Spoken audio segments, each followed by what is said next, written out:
Pemirsa, Ketua Front Pembela Islam Pekanbaru ditetapkan sebagai tersangka atas peristiwa pembubaran aksi menolak Rizik Syihab beberapa waktu lalu. Perbuatan tersangka dinilai melanggar undang-undang karena aksi yang dibubarkan mengantongi izin. HT, Ketua FPI Pekanbaru dan satu anggotanya dijadikan tersangka atas pembubaran paksa aksi menolak Rizik Syihab di gerbang kantor Gubernur Riau Senin lalu. Menurut polisi, aksi yang dibubarkan sudah mengantongi izin. Tersangka dinilai melanggar kebebasan berpendapat dan memaksa pihak lain dengan kekerasan.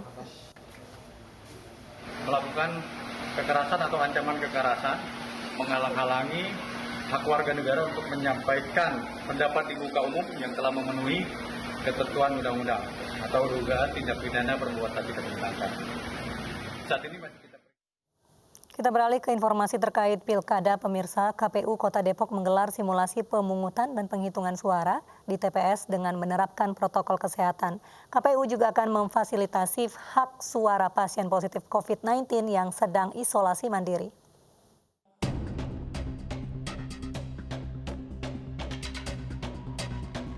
Simulasi pemungutan dan penghitungan suara digelar KPUD Kota Depok di TPS 11 Kelurahan Depok Jaya, Pancoran Mas, Depok, Jawa Barat. Tidak hanya petugas TPS, warga yang datang ke TPS harus mematuhi protokol kesehatan yang sudah ditetapkan, yakni memakai masker, jaga jarak, dan cuci tangan. Nantinya seluruh petugas TPS juga dilengkapi alat pelindung diri. Petugas juga akan memfasilitasi hak pilih pasien positif COVID dengan cara berkoordinasi dengan rumah sakit yang merawat pasien. Pemilih juga setelah mencuci tangan akan diberikan sarung tangan. Mereka akan diberikan sarung tangan plastik sekali pakai sampai dengan jarak dan juga tempat duduk petugas yang ada di lokasi TPS itu kita atur. Jaraknya minimal 1 meter. Simulasi Pilkada dengan menerapkan prokes dilakukan untuk memberikan pemahaman warga agar tidak timbulkan klaster baru usai Pilkada. Dari Depok, Jawa Barat, Iyung Rizky, iNews melaporkan. Pemirsa, jelang pelaksanaan Pilkada serentak di bulan Desember, Dewan Pimpinan Wilayah Partai Perindo Sulawesi Utara menggelar rapat koordinasi teknis. Rakornis ini bertujuan menyusun strategi pemenangan calon Gubernur Sulawesi Utara Oli Dondo Kambe yang didukung Partai Besutan Haritanu Sudipyo ini.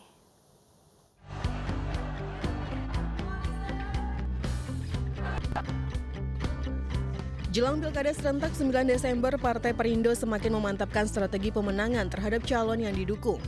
DPW Perindo Sulut menggelar rapat koordinasi teknis yang dihadiri oleh 15 DPD Kabupaten Kota di Sulawesi Utara. Rakornis juga membahas konsolidasi dalam pemantapan strategi pemenangan cagup yang diusung, yaitu petahana Oli Dondo Kambe dan Stephen Kandau. Kita akan menggerakkan seluruh infrastruktur kita, kader-kader Perindo, di mana itu adalah merupakan instruksi dari Dewan Pimpinan Pusat. Jadi kita akan bergerak mulai dari tingkat provinsi, kabupaten kota di 15 kabupaten kota. Peran Perindo di Sulawesi Utara dalam rangka memenangkan pasangan Oli Stephen betul-betul nyata, bukan sekedar secari kertas maupun sekedar baliho dan pencitraan saja, tetapi kerja nyata yang bersama-sama kita lihat turun ke masyarakat.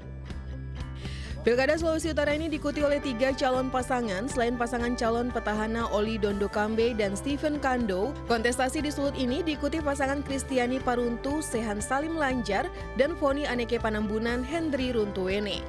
Partai Perindo akan bekerja maksimal memberikan dukungan kepada calon yang diusungnya untuk kesejahteraan masyarakat Sulawesi Utara. Tim Liputan iNews melaporkan.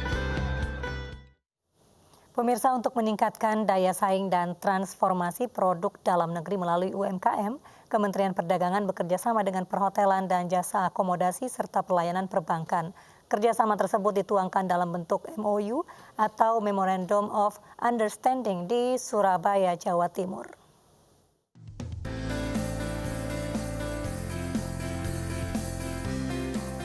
Kementerian Perdagangan bekerjasama dengan grup perhotelan dan perbankan untuk meningkatkan daya saing UMKM.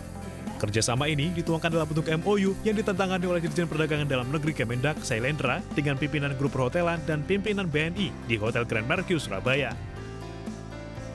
Kerjasama ini akan memberdayakan UMKM yang bisa memasarkan produk-produknya untuk memenuhi kebutuhan hotel-hotel. Ini bukan hanya untuk kebutuhan dalam pengertian bahwa amenities, tetapi daily food, kemudian juga buah-buahan, kemudian dikasih space untuk setiap weekend teman-teman UMKM itu bisa mendisplay barang-barangnya dan jualan, nggak ada biaya, gratis dikasih tempat.